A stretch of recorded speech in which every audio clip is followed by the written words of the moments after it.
Back When is sponsored by Seawe, the National Trust's photo printing partner. Every image captures a story. Seawe's support means the National Trust can protect our nation's memories by caring for and sharing our vast collection of historic photographs. Through our work together, we're uncovering precious and previously unseen images for everyone to enjoy. Discover our work snapshotting 200 years of history. Search online for Seawe, that's CEWE, and the National Trust. I think it's fair to say both these boys coming from military families, they're young boys like any other young boys. It's likely they would have been playing soldiers nearby. The architecture of Wolfe's mind, the architecture of his military and tactician's mind, I think he was cutting his teeth and he was forming that architecture here in Westerham. In 1746, a battle raged in Scotland. It was short, under an hour, but it was bloody. Hundreds of lives were lost. The Jacobites, mainly Scots, were fighting for control of the throne against British government forces. Among the government forces' number, a 19-year-old James Wolfe.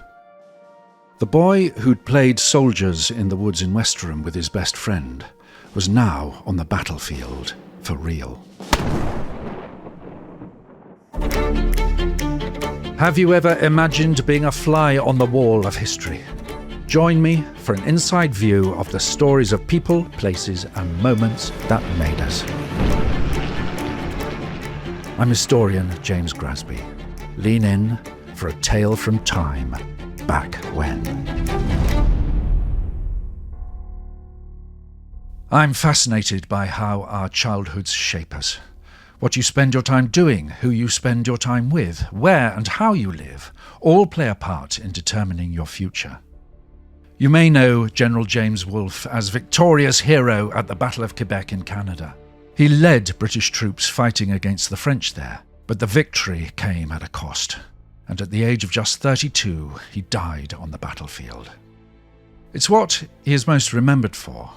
His childhood home in Westerham in Kent was renamed Quebec House in his honour. But this podcast, in partnership with National Trust for Scotland, looks back at his early years and his involvement as a teenager at the Battle of Culloden. Wolfe had already seen action by the time he was fighting against the Jacobite rising at Culloden in 1746. He'd already started being noticed by his superiors and was already climbing the ranks. He seemed to be living his life in double time. I'm in Westerham, not far from Sevenoaks, and as the crow flies, 25 miles, I guess, from the centre of London. I've just driven through the town where General Wolfe is celebrated. In the garage, the pub. I can see there's a sign there, Quebec Square, a brass plaque on the wall, the home of General James Wolfe from 1727 to 1738. If I can just get a glimpse of it over this high wall. It's like a little crown, 3 stories, sash windows, a delicious brick house.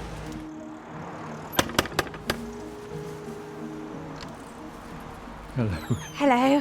Ghazala, how do you do? I'm James. Nice to meet you. I love your house. Oh, thank you. Welcome. Oh, look at that, a panelled room and a musket over the fireplace. Everything you would expect from the outside. Ghazala Jabeen is Collections and House Officer at Quebec House. She's going to show me round, but I'm also meeting Curator Freddie Matthews. Freddie. Hello, James. How do you do? I'm very thrilled to meet you. It's brilliant to host you here today because it's a hidden jewel, I think. I saw on the bronze plaque outside that the period of occupation by the Wolfe family was very short. Like anyone, your formative years are in some ways the most important. So this is where Wolfe lived for the first 11 years of his life, with his parents, Edward and Henrietta, and his little brother, Edward. And he'd play with his best friend, George Ward, who lived at the much grander house down the road known as Squirry's Court. I'm gripped by childhood homes. Woolsthorpe, Isaac Newton's house. Isaac Newton, as a boy, played in the garden. It became a laboratory for that boy. Thomas Hardy at his birthplace in Bockhampton. He used the countryside as a gazetteer of places and people from which he then drew his novels. When Wolfe grew up here as a boy, how did he use the landscape here? Even though we don't have many sources at all to turn to about what exactly he was doing with his friend George Ward outside, I think it's fair to say both these boys coming from military families, they're young boys like any other young boys, it's likely they would have been playing soldiers nearby. So similarly, the architecture of Wolfe's mind, the architecture of his military and tactician's mind, I think he was cutting his teeth and he was forming that architecture here in Westerham. I always find it fascinating to go for walks in the countryside near here and look at the landscape. There's flat open spaces that in some places are reminiscent of Culloden, and there's these pine-laden hills where you get these almost cliff-like edges around Squirrel's Park that feel like the cliffs of Quebec in Canada. Ghazala and Freddie, I can't wait to see more of the house. After you. So, James, let's go to the parlour room. Lead the way. Bit of a step, lovely old oak floor, quite a low door, panelled door, and another beautiful panelled room. But what is stunning and sensational in this room is an enormous bronze bust. Is this the man himself? Yes, it's a bust of James Wolfe. He was supposedly over 6 foot. Red hair, bright piercing blue eyes, the long nose, the kind of weak chin, the slanting forehead. He cuts a striking figure, doesn't he? And quite a dash with his hair swept back and long curls running over his shoulders. He's presented as a strong man in the bust that honours him, but he was not a well man, according to accounts in letters. And what can be gleaned from the contents of a handwritten cookbook belonging to Wolfe's mother Henrietta suggests he was ill in childhood too. After the birth of her 2 sons, it starts to become a recipe book not just for the things the family may have eaten at the dinner table, but for medicinal cures as well. I think we'd say today he had several underlying health conditions. He managed to mask them pretty well with characteristic stoicism and grit, particularly to his men. He had to lead by example.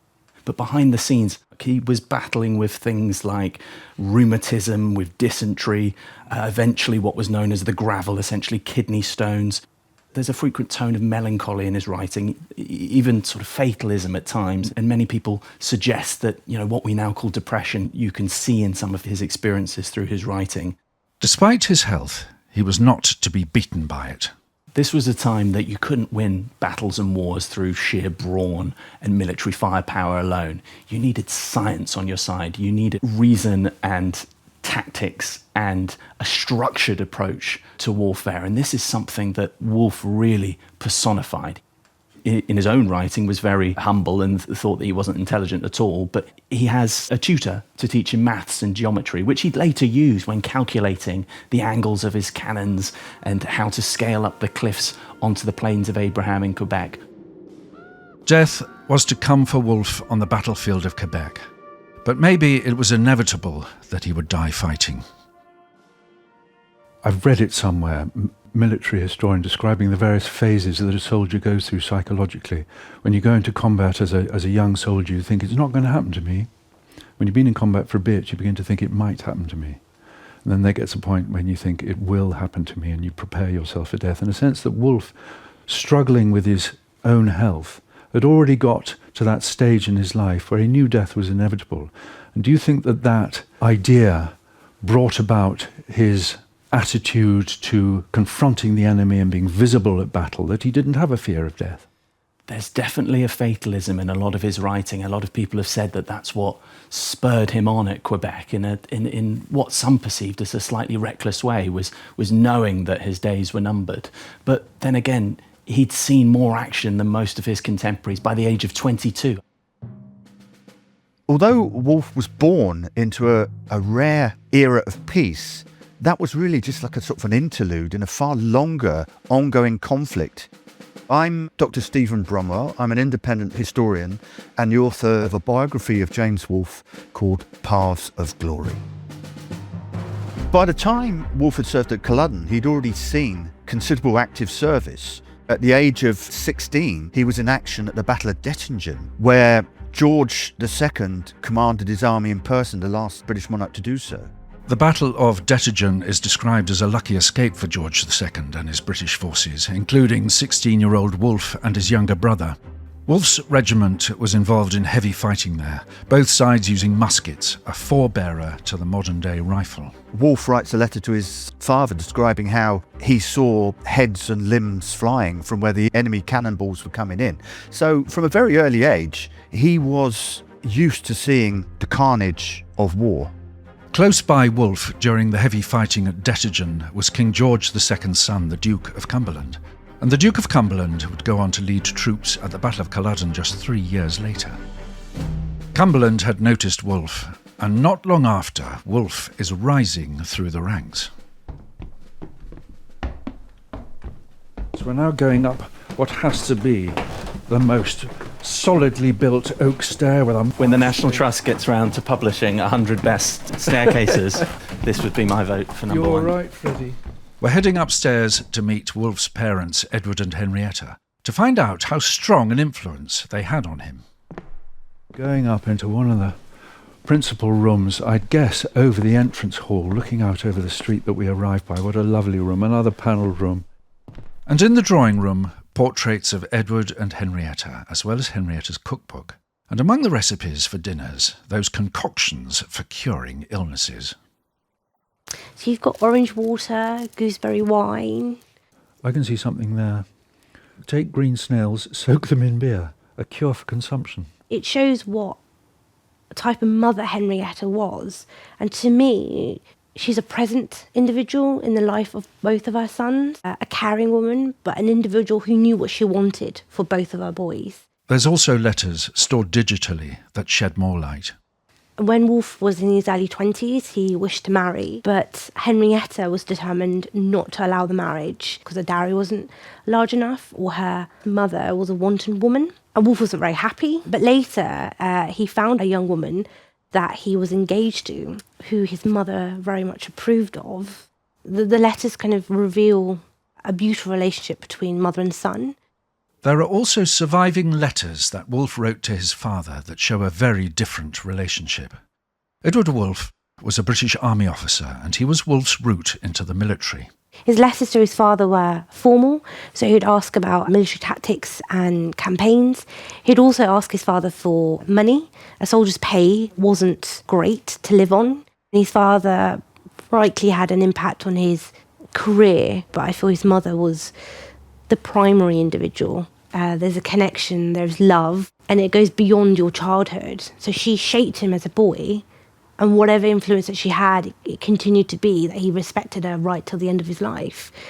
And I think you don't always see that when you talk about military leaders. You talk about the success and the battles and the legacy, but it's the social element, who made them and why, which I think is very kind of endearing and quite important, because you understand their character, not just their kind of success. The young General Wolfe had been shaped by his strong mother, his military father, and his boyhood friendship with George. And now the boy soldier is entering adulthood, as the 18-year-old Wolfe is taking part in military campaigns overseas. The 1745 Jacobite Rising is gathering steam. The Jacobites' campaign started nearly 60 years before the Battle of Culloden in 1689, in an attempt to put James Stuart, James VII, as he was called in Scotland, or James II, as he was known in England, back on the throne.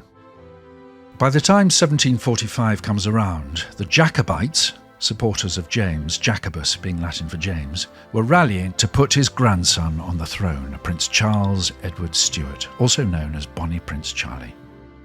The Second Jacobite Rebellion really got underway in the summer of 1745. Initially, the British government in London didn't take the uprising that seriously. But two major defeats in the run-up to the Battle of Culloden at Preston, Pans and Falkirk eventually leads the British government to sit up and take notice. They replace the commanders who've been defeated, and they bring more troops back from overseas to bolster their number. And this is the point Wolfe is brought into the picture. And the commander in charge now, the Duke of Cumberland. The British Army under Cumberland is gradually being reinforced, moving north, looking for a final encounter with the Jacobites, which will settle the situation once and for all. That encounter, the Battle of Culloden, would come on the 16th of April 1746. It was also the Duke of Cumberland's birthday, and the Jacobites knew that. It was decided that because the British Army had been celebrating the birthday of the Duke of Cumberland and had been issued with an extra ration of brandy to toast his health, that somehow they'd be in their tents sleeping off these excesses, and they would be particularly vulnerable to a nighttime attack on their camp. Orchestrating this manoeuvre was extremely difficult because this is done in pitch darkness. It's done involving thousands of men. So what basically happens is that before they reach their objective, it becomes clear they're not going to get there before daybreak, before the British wake up and are ready to receive them. So they have to march all the way back again. Many of the Jacobites are dog-tired, they're hungry, they've been on their feet all night. They just want to go to sleep. They're in the worst possible condition to fight a battle that day. But unfortunately for them, that's what happens. The Jacobites under Charles Edward Stuart, or Bonnie Prince Charlie, had lost their advantage, and now British forces under Cumberland were in the stronger position. Cumberland's men had been rested, they'd been fed, their morale was high, whereas the Jacobite morale was low. Fighting at Culloden, in the opinion of a lot of people, apart from Charles Edward Stuart himself, it was the wrong day, it was the wrong place to fight. It was an open moorland. It was the worst possible place to use Highlanders, but it was the best possible place for regular British infantry, cavalry and artillery to be used. It was like a conventional battlefield. According to Wolfe, the battle only lasted about an hour, and that was from the opening artillery bombardment which the British unleashed upon the Jacobites. The Jacobite forces stood under this barrage for quite a while before they couldn't take any more. Finally attacked across the moor. But the attack itself, the charge, the Highland charge, if you want to call it that, was very uneven because different units progressed at a different pace because the moor itself was very boggy. And it was only on the right wing of the Jacobite army that the charge actually connected. And right at the point the lines connected, Wolfe's regiment. But Wolfe himself wasn't with his regiment that day. Wolfe was aide-de-camp, the assistant to a higher-ranking officer, Henry Hawley, who was leading the cavalry. He was out on the left flank. He wasn't involved in that extremely bloody fight. Hawley and Wolfe's involvement comes later. When the Jacobites are finally, they're retreating, that's when the cavalry are unleashed. This is traditionally, in warfare of that period, this is when the heaviest casualties occur because people aren't defending themselves, they're thrown away their weapons, they're running for their lives. That's when the cavalry, who are on horseback of course, overtake them and start cutting them down with their swords. This is the episode of the battle that Wolfe would have been involved in. And there's a long established story involving Wolfe in connection with this, which basically is that the Duke of Cumberland saw a Highland officer lying bloody on the ground, and this Highlander looked up at him with a defiant look in his eye, and Cumberland says to Wolfe, "Shoot me this rebel dog." And Wolfe says, "I would rather surrender my commission than commit such a deed." The story, one of the most well-known involving Wolfe, is shrouded in myth, and there's no evidence it actually happened. There's evidence that something like it happened, but you need to swap Hawley for Cumberland. It's more probable it was Hawley who delivered the order, not only because it was Hawley who was leading the cavalry, but because Wolfe was less likely to disobey Cumberland. If Wolfe had refused a request from Cumberland, he would have been out of favour with Cumberland, but he never was. So I think the episode did happen, but it involved Hawley rather than Cumberland. But the upshot, of course, is that even though Wolfe, and I think it probably was Wolfe, refused to shoot the officer, Hawley just said to the nearest soldier, "Is your musket loaded?" "Yes, sir." "Shoot me that man." And he did. The Battle of Culloden pretty much put an end, a bloody full stop, if you want to put it that way, to the Jacobite rebellion. There was talk about regrouping, fighting on, but basically Charles Edward Stuart, he'd always thought that his Highlanders were invincible. They'd won at Prestonpans, they'd won at Falkirk, and they were defeated at Culloden. After that, his interest in becoming the monarch of Great Britain. He didn't think it was going to happen. So effectively, that was the end of the Jacobite rebellion. In the aftermath of the Battle of Culloden, the British government enforced laws designed to integrate Scotland, specifically the Scottish Highlanders, with the rest of Britain. But in reality, the laws were a suppression of Scottish culture. Highlanders no longer had the right to own arms or wear Highland dress, such as kilts. Landlords or lairds who had been involved with the uprising had to forfeit their estates and abandon their way of life.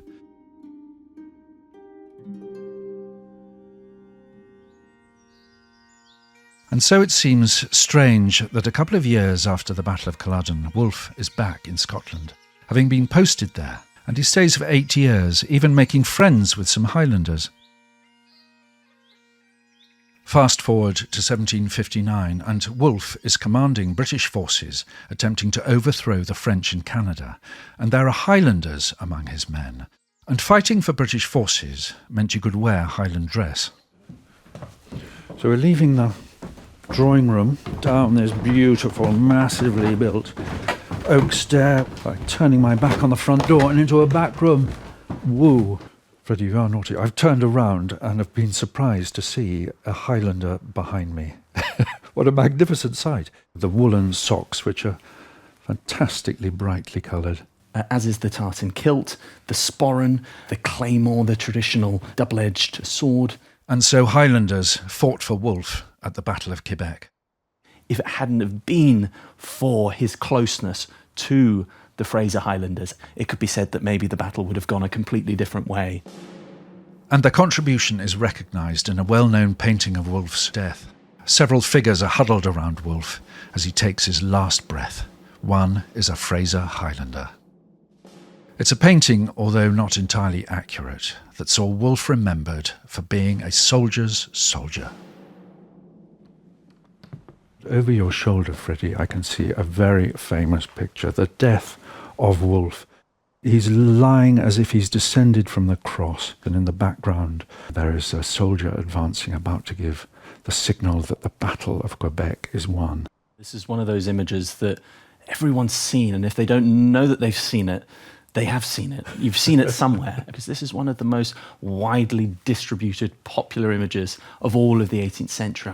This is the moment where Wolfe famously utters his last words, "God be praised, I may rest in peace," and then he closes his eyes and passes away. He was struck by musket balls, wasn't he? I think there was one in his sort of lower stomach, abdomen. He got hit in the wrist. And then the mortal wound was a musket ball they received to the chest that killed him. Pretty ghastly end. It was, but one thing you can say that he was with his men. He rallied his men. He didn't step aside and he wasn't watching from afar. He was a soldier's soldier. And that's what I feel is very important about him. He understood battle and he understood what it meant, and I'm sure he'd made friendships with some of the men, and he cared for the men that he was in charge of. So although it's a terrible way to go, if you're looking at it objectively, it's in that context, the context of the 18th century, it's a heroic way to go. And that's why the paintings are so magnificently done. It's portraying a hero, and it's a brilliant piece of propaganda.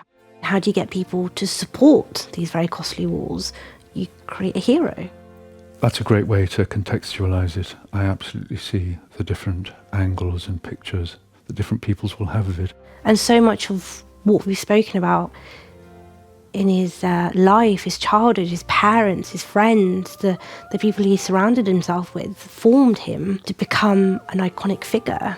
Whatever the perceptions are today of him, he made a mark.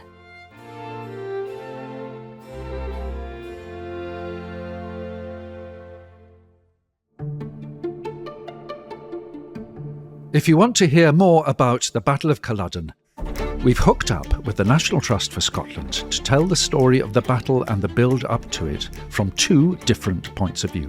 I'd encourage you to have a listen to Uncovering Culloden, the general who helped shape the Jacobite uprising, a Love Scotland podcast. Thanks for listening to this episode of Back When, and I'll see you next time. This podcast is sponsored by Seawe. Europe's leading photo printing company. Every image you capture tells a story. Discover ideas for curating and creating your special memories and unique gifts for loved ones. From high-quality, personalised photo books to wall art made from your favourite photos. Head to Cewe, that's cewe.co.uk,